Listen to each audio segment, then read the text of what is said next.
Developers ಯಾರೋ ಒಂದು layout develop ಮಾಡಿದ್ದಾರೆ. ಆ ಲೇಔಟಲ್ಲಿ ಒಂದಷ್ಟು ಸೈಟ್ಗಳು ಅಂತ ಹೇಳಿ ಮನೆಗಳನ್ನು ಅವರೇ ಕಟ್ಟಿಬಿಡ್ತಾರೆ. ಚೆನ್ನಾಗಿರುತ್ತೆ, ಡಿಸೈನ್ ಒಂದೇ ಥರ ಇರುತ್ತೆ, ಚೆನ್ನಾಗಿರುತ್ತೆ, ಆರ್ಕಿಟೆಕ್ಚರ್ಲಿ ಇರುತ್ತೆ, ಫೆಸಿಲಿಟೀಸ್ ಕೊಟ್ಟಿರ್ತಾರೆ, ಅವ್ರು ಮಾರ್ತಾರೆ. ಇನ್ನೊಂದು ಯಾರೋ ಆಲ್ರೆಡಿ ತೊಗೊಂಡ್ಬಿಟ್ಟಿದ್ದಾರೆ ಸೈಟ್ಗಳನ್ನು, ಒಂದು ಸೈಟ್ ಇದೆ, ಆ ಸೈಟ್ನ ಮನೆ ಕಟ್ಟಿದ್ದಾರೆ, ಕಟ್ಟಿ ಒಂದಷ್ಟು ವರ್ಷ ವಾಸ ಇದ್ದಾರಲ್ಲಿ, ಸ್ವಲ್ಪ ವರ್ಷಗಳ ನಂತರ ಅವ್ರು ಮಾರಬೇಕು ಅನ್ಸುತ್ತೆ, ಅವ್ರು ಮಾರ್ತಾ ಇದ್ದಾರೆ. ಈ ಎರಡು ಬೇರೆ ಬೇರೆ, ಒಂದು ಆರ್ಗನೈಸ್ ಸೆಕ್ಟರ್, ಇನ್ನೊಂದು ಅನ್ಆರ್ಗನೈಸ್ ಸೆಕ್ಟರ್. ಒಂದು ಇಂಟೆನ್ಷನಲ್, ನಾನು ಮಾರ್ಲಿಕ್ಕಾಗೆ ಕಟ್ತಾ ಇದ್ದೀನಿ, ಇನ್ನೊಂದು ಅನ್ಇಂಟೆನ್ಷನಲ್, ಮಾರ್ಲಿಕ್ಕಾಗಿ ನಾನು ಇಟ್ಟಿದ್ದಲ್ಲ, ಸಂದರ್ಭಕ್ಕಾಗಿ ನಾನು ಮಾರ್ತಾ ಇದ್ದೀನಿ ಅಷ್ಟೇ, ಅನಿವಾರ್ಯತೆಗೆ, ಹಣದ ಅವಶ್ಯಕತೆಗೆ, ಅಥವಾ ಊರು ಡಿಸ್ಲೊಕೇಟ್ ಆಗಿದೆ, ಬೇರೆ ಊರಿಗೆ ಹೋಗಬೇಕಾಗಿದೆ, ಮಾರ್ತಾ ಇದ್ದೀನಿ.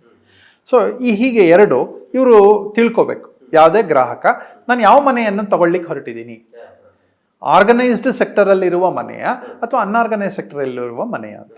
ಆರ್ಗನೈಸ್ ಸೆಕ್ಟರ್ ಅಂತಾರೆ ಅದಕ್ಕೆ ಕ್ಲಿಯರೆನ್ಸಸ್ ಎಲ್ಲ ಇರುತ್ತೆ, ಅನ್ಆರ್ಗನೈಸ್ ಸೆಕ್ಟರ್ಗೂ ಇರುತ್ತೆ. ಇಲ್ಲಿ ಆರ್ಗನೈಸ್ ಸೆಕ್ಟರಲ್ಲಿ ಹೊಸ ಮನೆಯನ್ನು ತಗೊಳ್ಳಿಕ್ಕೆ ಹೊರಟಿದ್ದೀನಿ ಅಂದರೆ ಆ ಮನೆಯ ಆಯುಸ್ಸು ತುಂಬ ಜಾಸ್ತಿ ಇರುತ್ತೆ.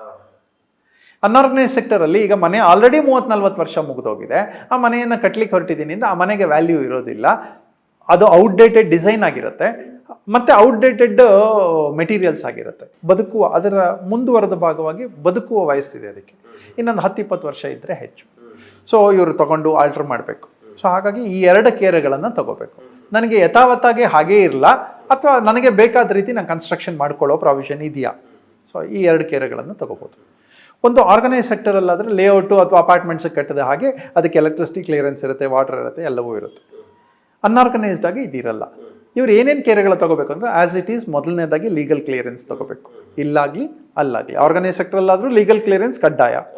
ಆ ಮನೆಗೆ ಸಂಬಂಧಪಟ್ಟಂಗೆ, ಆ ಸೈಟಿಗೆ ಸಂಬಂಧಪಟ್ಟಂಗೆ, ಆ ಲೇಔಟಿಗೆ ಸಂಬಂಧಪಟ್ಟಂಗೆ ಕ್ಲಿಯರೆನ್ಸ್ ಇದೆಯಾ. ಹೀಗೆ ಈ ಮನೆಗೆ ಸಂಬಂಧಪಟ್ಟಂಗೆ ಇದು ಸರ್ಕಾರ ಅಲಾಟ್ ಮಾಡಿರೋದಾ, ರೆವಿನ್ಯೂ ಮಾಡಲಲ್ಲಿ ಕಟ್ಟಿರೋದಾ, ರೆವಿನ್ಯೂ ಸೈಟಾಗಿ ಅದರ ಮೇಲೆ ಕಟ್ಟಿರೋದಾ, ಅಥವಾ ಇವ್ರು ಯಾವುದೋ ಪ್ರೈವೇಟ್ ಡೆವಲಪರ್ ಮಾಡಿ ಅದರಲ್ಲಿ ಮನೆ ಕಟ್ಟಿ ನನಗೆ ಕೊಡ್ತಾ ಇದ್ದಾರೆ. ಸೊ ಇಲ್ಲಿ ಆದರೆ ಅವರು ರೆವಿನ್ಯೂ ಸೈಟ್ಸಲ್ಲಿ ಕಟ್ಟಲಿಕ್ಕೆ ಆಗಲ್ಲ. ಆರ್ಗನೈಸ್ ಸೆಕ್ಟರಲ್ಲಿ ಅವರು ಪ್ಲ್ಯಾನ್ ಸ್ಯಾಂಕ್ಷನ್ ತೊಗೊಂಡೇ ಕಟ್ಟಬೇಕು, ಆರ್ಗನೈಸ್ ಸೆಕ್ಟರಲ್ಲೇ ಕಟ್ಟಬೇಕು. ಅವರು ಆರ್ಗನೈಸ್ಡ್ ಲೇಔಟೇ ಆಗಿರಬೇಕು, ಆರ್ಗನೈಸ್ಡ್ ಲೇಔಟ್ ಒಳಗಡೆ ಅವರು ಆರ್ಗನೈಸ್ಡ್ ಆಗೇ ಕಟ್ಟಬೇಕು. ಇಲ್ಲಿ ಎರಡನೇದು ಇವ್ರು ಏನು ಕೇರ್ ತಗೋಬೇಕು ಅಂತಂದರೆ ಅದರ ಮುಂದುವರೆದ ಆಯಸ್ಸು ಎಷ್ಟಿದೆ. ಒಬ್ಬ ಚಾರ್ಟರ್ ಇಂಜಿನಿಯರ್ನ ಕರ್ಕೊಂಡೋಗಿ, ಸಿವಿಲ್ ಇಂಜಿನಿಯರ್ನ ಕರ್ಕೊಂಡೋಗಿ ಅವ್ರಿಗೆ ಫೀಸ್ ಕೊಟ್ಟು, ಸರ್ ಇದು ಎಷ್ಟು ವರ್ಷದ್ದು, ಯಾವ ಥರ ಮೆಟೀರಿಯಲ್ ಬಳಸಿದ್ದಾರೆ, ಇನ್ನು ಎಷ್ಟು ವರ್ಷ ಇದು ಬಳಕೆಗೆ ಇರುತ್ತೆ. ಮೂರನೇದು ಅದರ ಪ್ಲ್ಯಾನ್ ಇದೆಯಾ ನೋಡ್ಕೋಬೇಕು. ಪ್ಲ್ಯಾನಲ್ಲಿ ಎಲೆಕ್ಟ್ರಿಕಲ್ ಎಲ್ಲ ಒಳಗೆ ಹೊರಟೋಗಿರುತ್ತೆ. ಸೊ ಇವಾಗ ನಾನು ತೊಗೊಳ್ಳಿಕ್ಕೆ ಹೊರಟಿದ್ದೀನಿ, ಅಲ್ಲಿ ನನಗೆ ಹೊಸದು ತೊಗೊಳ್ಳುವಾಗ ಅಥವಾ ಕಟ್ಟುವಾಗ ನನಗೆ ನನ್ನ ಪ್ಲ್ಯಾನ್ ನನ್ನ ಜೊತೆಲಿದೆ, ನಾನು ಏನೋ ಸರಿ ಮಾಡ್ಕೋಬೇಕು. ಆ ಸರಿ ಮಾಡ್ಕೋಬೇಕಾದ್ರೆ ನನಗೆ ಆರ್ಕಿಟೆಕ್ಚರಲ್ ಡ್ರಾಯಿಂಗ್ಸ್ ನನ್ನ ಹತ್ರ ಇರಬೇಕು. ಅದನ್ನ ಕೇಳಬೇಕು ಇವರು. ಒಬ್ಬರು ಲೀಗಲ್ ಇವ್ರ ಜೊತೆಲಿ ಇಟ್ಕೋಬೇಕು, ಲೀಗಲ್ ಕ್ಲಿಯರೆನ್ಸ್ ತೊಗೋಬೇಕು, ಚಾರ್ಟರ್ಡ್ ಇಂಜಿನಿಯರ್ನ ಕರ್ಕೊಂಡು ಹೋಗಬೇಕು, ಅವರಿಗೆ ಫೀಸ್ ಕೊಟ್ಟು ಅವ್ರ ಹತ್ರ ಕ್ಲಿಯರೆನ್ಸ್ ತೊಗೋಬೇಕು. ಅವ್ರು ರಿಪೋರ್ಟ್ ಕೊಡ್ತಾರೆ, ಮಣ್ಣಿನ ರಿಪೋರ್ಟ್ ಕೊಡ್ತಾರೆ, ಇಲ್ಲಿ ಗ್ರೌಂಡ್ ವಾಟರ್ ಹೇಗಿದೆ ಅಂತ ರಿಪೋರ್ಟ್ ಕೊಡ್ತಾರೆ, ಎಂಥದ್ರಲ್ಲಿ ಕನ್ಸ್ಟ್ರಕ್ಟ್ ಮಾಡಿದ್ದಾರೆ, ಏನು ಮೆಟೀರಿಯಲ್ ಬಳಸಿದ್ದಾರೆ, ಇದಕ್ಕೆ ಎಷ್ಟು ಆಗಿದೆ, ಇನ್ನು ಎಷ್ಟು ಬಾಳಿಕೆ ಬರುತ್ತೆ, ಇದೆಲ್ಲವೂ ಒಂದು ರಿಪೋರ್ಟ್ ಕೊಡ್ತಾರೆ, ಫೀಸ್ ಚಾರ್ಜ್ ಮಾಡ್ತಾರೆ. ಅವ್ರ ವೃತ್ತಿನೇ ಅದು.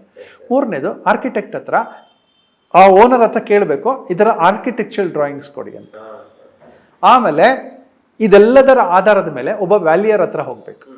ಆ ವ್ಯಾಲ್ಯೂಯರ್ ಹೇಳಬೇಕು ಇದಕ್ಕೆ ಏನು ವ್ಯಾಲ್ಯೂ ಇದೆ, ಲ್ಯಾಂಡ್ ವ್ಯಾಲ್ಯೂ ಏನು, ಕನ್ಸ್ಟ್ರಕ್ಷನ್ ವ್ಯಾಲ್ಯೂ ಏನು, ಹೊಸದಾಗಿ ಕನ್ಸ್ಟ್ರಕ್ಟ್ ಮಾಡಿದರೆ ವ್ಯಾಲ್ಯೂ ಏನು, ಡಿಪ್ರಿಸಿಯೇಟೆಡ್ ವ್ಯಾಲ್ಯೂ ಏನು, ಇದನ್ನು ಹೇಳ್ತಾರೆ.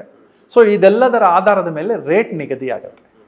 ಮಾರುವವನಿಗೆ ಅರ್ಜೆನ್ಸಿ ಇದೆಯಾ, ಕೊಳ್ಳುವವನಿಗೆ ಅರ್ಜೆನ್ಸಿ ಇದೆಯಾ. ಮಾರುವವನಿಗೆ ಅರ್ಜೆನ್ಸಿ ಇದ್ದರೆ ಕೊಳ್ಳುವವನು ರೇಟ್ ಕೇಳ್ಬೋದು, ಎಷ್ಟು ಕಡಿಮೆಗೆ ಬೇಕಾದ್ರೂ ಕೇಳ್ಬೋದು. ಕೊಳ್ಳುವವನಿಗೆ ಅರ್ಜೆನ್ಸಿ ಇದ್ದು ಆ ಮನೆ ತುಂಬ ಚೆನ್ನಾಗಿದ್ದರೆ ಅದರ ರೇಟ್ ಯಾವಾಗಲೂ ಜಾಸ್ತಿ ಇರುತ್ತೆ. ಸೇಲ್ ಮಾಡೋವನಿಗೆ ಅರ್ಜೆನ್ಸಿನೇ ಇಲ್ಲ, ಇವನಿಲ್ದರೆ ಇನ್ನೊಬ್ಬ ಬರ್ತಾನೆ ಅಂತ. ಸೊ ಹಾಗಾಗಿ ಇದೆಲ್ಲ ಕೇರ್ಗಳನ್ನು ತಗೋಬೇಕು. ಇದೆಲ್ಲವೂ ಆ ಮನೆಗೆ ಸಂಬಂಧಪಟ್ಟ ಕೇರ್ಗಳಾದರೆ, ಹೊರಭಾಗದಲ್ಲಿ ಆ ಮನೆಯ ಸುತ್ತಮುತ್ತ ದೇವಸ್ಥಾನ ಇದೆಯಾ, ಶಾಪಿಂಗ್ ಕಾಂಪ್ಲೆಕ್ಸ್ ಇದೆಯಾ, ಹಾಸ್ಪಿಟಲ್ ಇದೆಯಾ, ಸ್ಕೂಲ್ ಇದೆಯಾ, ಬಸ್ ಸ್ಟಾಪ್ ಇದೆಯಾ, ಆಟೋ ಸ್ಟ್ಯಾಂಡ್ ಇದೆಯಾ, ಮೆಡಿಕಲ್ ಸ್ಟೋರ್ ಇದೆಯಾ, ಇದೆಲ್ಲವೂ ನೋಡಬೇಕು. ಇದೆಲ್ಲವೂ ನೋಡಿ ವಾಸಕ್ಕೆ ಯೋಗ್ಯ ಅಂತ ಅನಿಸಿದ್ರೆ ತಗೋಬೋದು.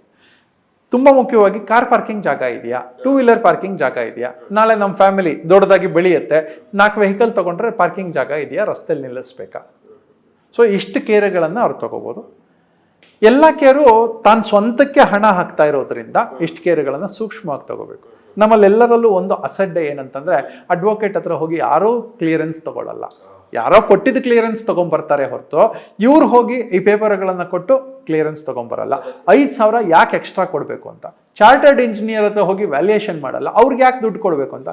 1 ಕೋಟಿ ಪ್ರಾಪರ್ಟಿ ತಗೊಳ್ಳುವಾಗ ಸಣ್ಣ ಸಣ್ಣ ಫೀಸ್ಗಳನ್ನು ಕೊಟ್ಟು ಅದರ ವ್ಯಾಲ್ಯೂಯೇಷನ್ ಪಕ್ಕ ಮಾಡ್ಕೊಳ್ಳೋದು, ಲೀಗಲ್ ಪಕ್ಕ ಮಾಡ್ಕೊಳ್ಳೋದು, ಆರ್ಕಿಟೆಕ್ಟ್ ಹತ್ರ ಕೂತ್ಕೊಂಡು ಡ್ರಾಯಿಂಗ್ಸ್ ನೋಡಿ ಪಕ್ಕ ಮಾಡ್ಕೊಳ್ಳೋದು, ಈ ಕೇರುಗಳೆಲ್ಲ ತುಂಬ ಒಳ್ಳೆಯದು. ಇದೆಲ್ಲ ನಾವು ಇನ್ಶೂರೆನ್ಸ್ ಫೀ ಕಟ್ಟಿದಂಗೆ. ದೊಡ್ಡ ಪ್ರಾಜೆಕ್ಟ್ ಪರ್ಚೇಸ್ ಮಾಡ್ತಾ ಇದ್ವಿ, ಒಂದು ದೊಡ್ಡ ಮನೆ ಪರ್ಚೇಸ್ ಮಾಡ್ತಾ ಇದ್ವಿ, ಸಾಲ ಮಾಡ್ತೀವಿ, ಅದ್ರ ಮೇಲೆ ಕೂಡಿಟ್ಟಿದ್ದೀವಿ ಇಷ್ಟು ವರ್ಷ, ನಮ್ಮ ಕನಸನ್ನು ಸೇಫ್ ಮಾಡ್ಕೊಳ್ಬೇಕಾದಂಥ ಡ್ಯೂಟಿ ನಮ್ಮದು. ಹಾಗಾಗಿ ಗ್ರಾಹಕ ಯಾವಾಗಲೂ ಬಯರ್ಸ್ ಬಿವೇರ್ ಅಂತ ನಮ್ಮಲ್ಲಿ ಕ್ಲಾಸ್ ಇದೆ. Buyer should always B beware.